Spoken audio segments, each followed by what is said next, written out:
¿Alguna vez has escuchado las parábolas de Jesús, donde Él habla del reino de los cielos? En este video vamos a hacer un poderoso viaje en la mente de Jesús y lo que realmente quiso decir con estas parábolas. En estas parábolas Jesús hablaba de verdades terrenales, para que podamos entender las verdades celestiales, y esto va a ser bien interesante. En Mateo capítulo 13 vemos a Jesús rodeado de una multitud alrededor de él. Vemos cómo Jesús empieza a hablarle a esta multitud en parábolas y le dijo: el reino de los cielos es semejante a un hombre que sembró buena semilla en su campo, pero mientras dormían los hombres vino su enemigo y sembró cizaña entre el trigo y se fue. Y cuando salió la hierba y dio fruto, entonces apareció también la cizaña. Vinieron entonces los siervos del padre de familia y le dijeron: Señor, ¿no sembraste buena semilla en tu campo? ¿De dónde pues tienes cizaña? Él les dijo: un enemigo ha hecho esto. Y los siervos le dijeron: ¿Quieres pues que vayamos y la arranquemos? Él les dijo: no sea que al arrancar la cizaña arranquéis también con ella el trigo. Dejad crecer juntamente lo uno y lo otro hasta la siega, y al tiempo de la siega yo diré a los segadores: recoged primero la cizaña y atad en manos para quemarla, pero recoged el trigo en mi granero.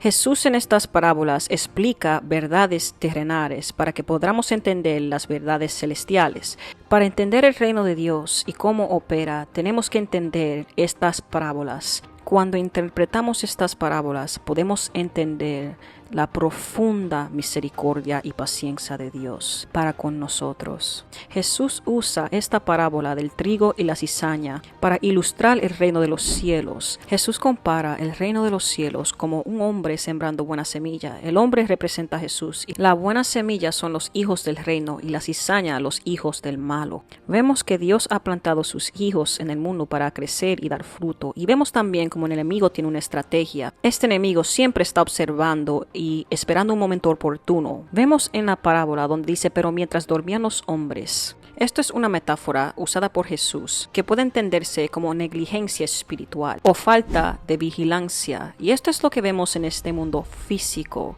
Vemos personas que están vivas en el sentido físico, pero están separadas de Dios debido al pecado.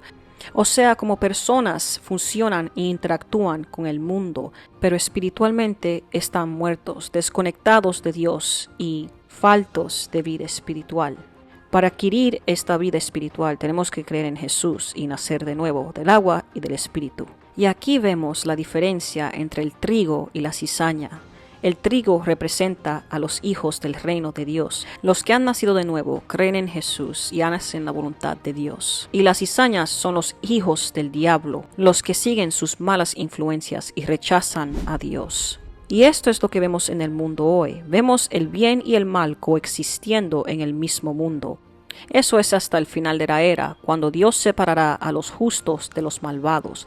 Ahora, aquí hay algo interesante que Jesús dijo antes del final de este video. Los siervos le preguntaron a Jesús si podían arrancar la cizaña, pero Jesús le dice que no. Y le dice: no sea que al arrancar la cizaña arranquéis también con ella el trigo. Ahora, vamos a profundizar en esto. ¿Ves? La hierba conocida como la cizaña era una planta muy común en la biomia palestina y se parecía muy similar al trigo. Y era muy difícil detectar cuál era el trigo y cuál era la cizaña hasta que producían fruto.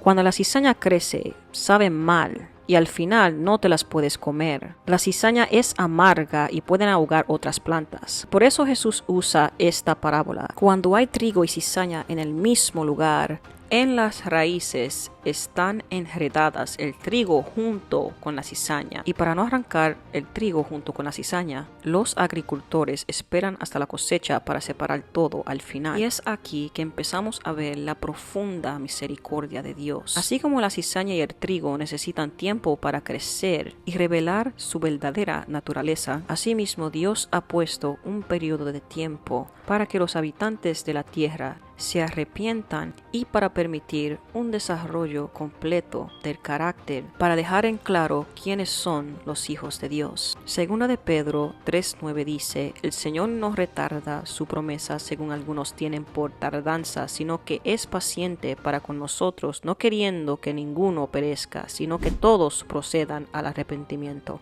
Y en el final habrá un juicio, cuando Dios distinguirá entre los justos y los malvados. Y esto va a ser una separación completa. Ahora, mis amigos y amados, hemos llegado al final del video. Jesús explica esta parábola en Mateo 13. Jesús le explica a los discípulos que la siega es el fin del siglo y los segadores son los ángeles, de manera que como se arranca la cizaña y se quema en el fuego, así será el fin de este siglo.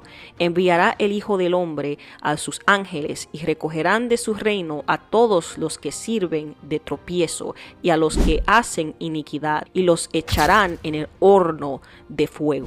Allí será el lloro y el crujir de dientes. Entonces los justos resplandecerán como el sol en el reino de su Padre. El que tiene oídos para oír, oiga. Romanos 5:12 dice: por tanto, como el pecado entró en el mundo por un hombre, y por el pecado la muerte, así la muerte pasó a todos los hombres, por cuanto todos pecaron. Y el verso 17 dice: pues si por la transgresión de uno reinó la muerte, mucho más reinarán en vida por uno solo, Jesucristo, los que reciben la abundancia de la gracia y del don de la justicia. Bendiciones.